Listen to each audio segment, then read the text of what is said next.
Simon आयोग। British सरकार ने नवंबर 1927 में यानी निर्धारित समय से 2 वर्ष पूर्व ही नए संविधान में भारत की स्थिति का पता लगाने के लिए सर जॉन साइमन के नेतृत्व में 7 सदस्यीय वैधानिक आयोग के गठन की घोषणा की। आयोग के सभी सदस्य ब्रिटिश थे, इसीलिए सभी दलों ने इसका बहिष्कार किया।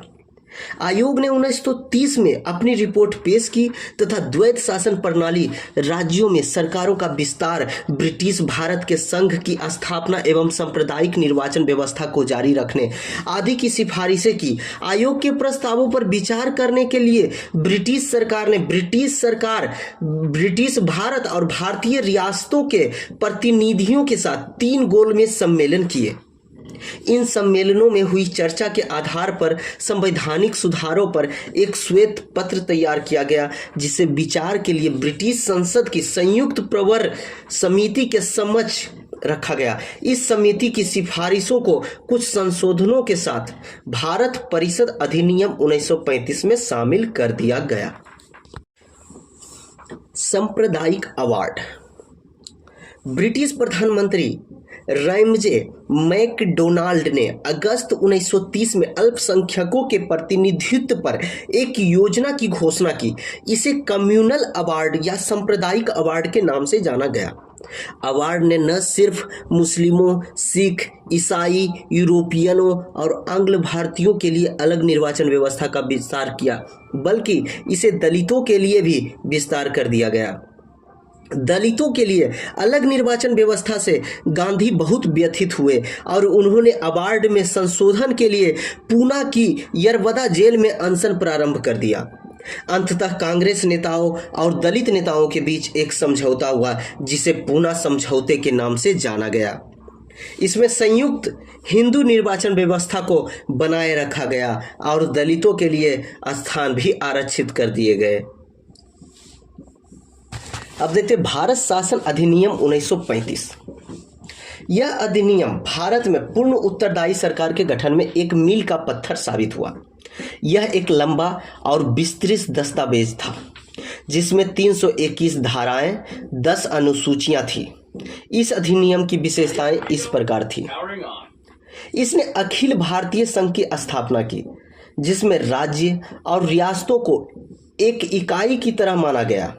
अधिनियम ने केंद्र और इकाइयों के बीच 3 सूचियों, संघ सूची जिसमें 59 विषय थे, राज्य सूची जिसमें 54 विषय थे और समवर्ती सूची दोनों के लिए 36 विषय था, के आधार पर शक्तियों का बंटवारा कर दिया। अवशिष्ट शक्तियां वायसराय को दी गई। हालांकि यह संघीय व्यवस्था कभी अस्तित्व में नहीं आई, क्योंकि देशी रियासतों ने इसमें शामिल होने से इनकार कर दिया। इसमें दूसरा कंडीशन था, इसने प्रांतों में द्वैध शासन व्यवस्था समाप्त कर दी तथा प्रांतीय स्वायत्तता का शुभारंभ किया। राज्यों को अपने दायरे में रहकर स्वायत्त तरीके से 3 पृथक क्षेत्रों में शासन का अधिकार दिया गया। इसके अतिरिक्त अधिनियम ने राज्यों में उत्तरदायी सरकार की स्थापना की, यानी गवर्नर को राज्य विधान परिषदों के लिए उत्तरदायी मंत्रियों की सलाह पर काम करना आवश्यक था। यह व्यवस्था 1937 में शुरू की गई और 1939 में इसे समाप्त कर दिया गया। इसने केंद्र में द्वैध शासन प्रणाली का आरंभ किया। परिणामतः संघीय विषयों को स्थानांतरित और आरक्षित विषयों में विभक्त करना पड़ा। हालांकि यह प्रावधान कभी लागू नहीं हो सका। इसने 11 राज्यों में से 6 में द्विसदनीय व्यवस्था प्रारंभ की। इस प्रकार बंगाल, बंबई, मद्रास, बिहार, संयुक्त प्रांत और असम में द्विसदनीय विधान परिषद और विधानसभा बन गई। हालांकि इन पर कई प्रकार के प्रतिबंध थे। इसने दलित जातियों, महिलाओं और मजदूर वर्ग के लिए अलग से निर्वाचन की व्यवस्था कर सांप्रदायिक प्रतिनिधित्व व्यवस्था का विस्तार किया। इसने भारत शासन अधिनियम 1858 द्वारा स्थापित भारत परिषद को समाप्त कर दिया। इंग्लैंड में भारत सचिव को सलाहकारों की टीम मिल गई। इसने मताधिकार का विस्तार किया। लगभग 10% जनसंख्या को मत का अधिकार मिल गया। इसके अंतर्गत देश की मुद्रा और साख पर नियंत्रण के लिए भारतीय रिजर्व बैंक की स्थापना की गई। इसने न केवल संघीय लोक सेवा आयोग की स्थापना की, बल्कि प्रांतीय सेवा आयोग और 2 या अधिक राज्यों के लिए संयुक्त सेवा आयोग की भी स्थापना की। इसके तहत 1937 में संघीय न्यायालय की स्थापना हुई। अगला है भारतीय स्वतंत्रता अधिनियम 1947। 20 फरवरी 1947 को ब्रिटिश प्रधानमंत्री क्लीमेंट एटली ने घोषणा की कि 30 जून 1947 को भारत में ब्रिटिश शासन समाप्त हो जाएगा। इसके बाद सत्ता उत्तरदायी भारतीय हाथों में सौंप दी जाएगी।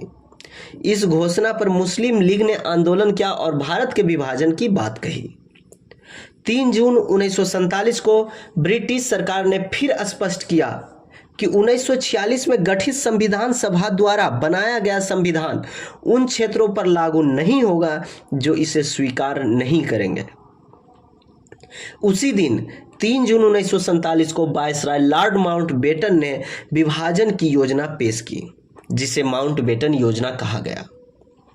इस योजना को कांग्रेस और मुस्लिम लीग ने स्वीकार कर लिया। इस प्रकार भारतीय स्वतंत्रता अधिनियम 1947 बनाकर उसे लागू कर दिया गया। इस अधिनियम की निम्नलिखित विशेषताएं थी। नंबर 1, इसने भारत में ब्रिटिश राज समाप्त कर 15 अगस्त 1947 को इसे स्वतंत्र और संप्रभु राष्ट्र घोषित कर दिया।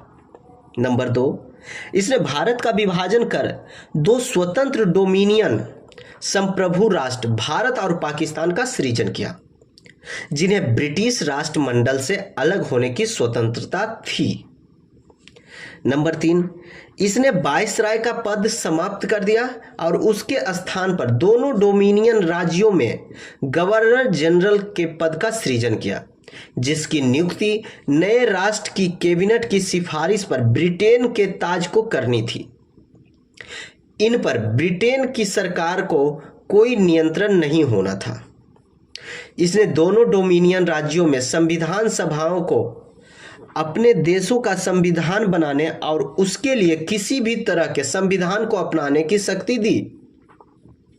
सभाओं को यह भी शक्ति थी कि वे किसी भी ब्रिटिश कानून को समाप्त करने के लिए कानून बना सकती थी, यहां तक कि उन्हें स्वतंत्रता अधिनियम को भी निरस्त करने का अधिकार था। नंबर 5, इसने दोनों डोमिनियन राज्यों की संविधान सभाओं को यह शक्ति प्रदान की कि वे नए संविधान का निर्माण एवं कार्यान्वित होने तक अपने अपने संबंधित क्षेत्रों के लिए विधानसभा बना सकती थी। 15 अगस्त 1947 के बाद ब्रिटिश संसद में पारित हुआ कोई भी अधिनियम दोनों डोमिनियनों पर तब तक लागू नहीं होगा जब तक कि दोनों डोमिनियन इस कानून को मानने के लिए कानून नहीं बना लेंगे। नंबर 6, इस कानून ने ब्रिटेन में भारत सचिव का पद समाप्त कर दिया। इसकी सभी शक्तियां राष्ट्रमंडल मामलों के राज्य सचिव को स्थानांतरित कर दी गई। इसने 15 अगस्त 1947 से भारतीय रियासतों पर ब्रिटिश संप्रभुता की समाप्ति की घोषणा की। इसके साथ ही आदिवासी क्षेत्र समझौता संबंधों पर भी ब्रिटिश हस्तक्षेप समाप्त हो गया। नंबर 8, इसने भारतीय रियासतों को यह स्वतंत्रता दी कि वे चाहे तो भारत डोमिनियन या पाकिस्तान डोमिनियन के साथ मिल सकती है या स्वतंत्र रह सकती है। नंबर 9, इस अधिनियम ने नया संविधान बनने तक प्रत्येक डोमिनियन में शासन संचालित करने एवं भारत शासन अधिनियम 1935 के तहत उनकी प्रांतीय सभाओं में सरकार चलाने की व्यवस्था की। हालांकि दोनों डोमिनियन राज्यों को इस कानून में सुधार करने का अधिकार था। इसने ब्रिटिश शासक को विधेयकों पर मताधिकार और उन्हें स्वीकृत करने के अधिकार से वंचित कर दिया, लेकिन ब्रिटिश शासक के नाम पर गवर्नर जनरल को किसी भी विधेयक को स्वीकार करने का अधिकार प्राप्त था। नंबर 11, इसके अंतर्गत भारत के गवर्नर जनरल एवं प्रांतीय गवर्नरों को राज्यों का संवैधानिक प्रमुख नियुक्त किया गया। इन्हें सभी मामलों पर राज्यों की मंत्रिपरिषद के परामर्श पर कार्य करना होता था। नंबर 12, इसने शाही उपाधि से भारत का सम्राट शब्द समाप्त कर दिया। नंबर 13, इसने भारत के राज्य सचिव द्वारा सिविल सेवा में नियुक्तियां करने और पदों में आरक्षण करने की प्रणाली समाप्त कर दी। 15 अगस्त 1947 से पूर्व के सिविल सेवा कर्मचारियों को वह सुविधाएं मिलती रही जो उन्हें पहले से प्राप्त थी।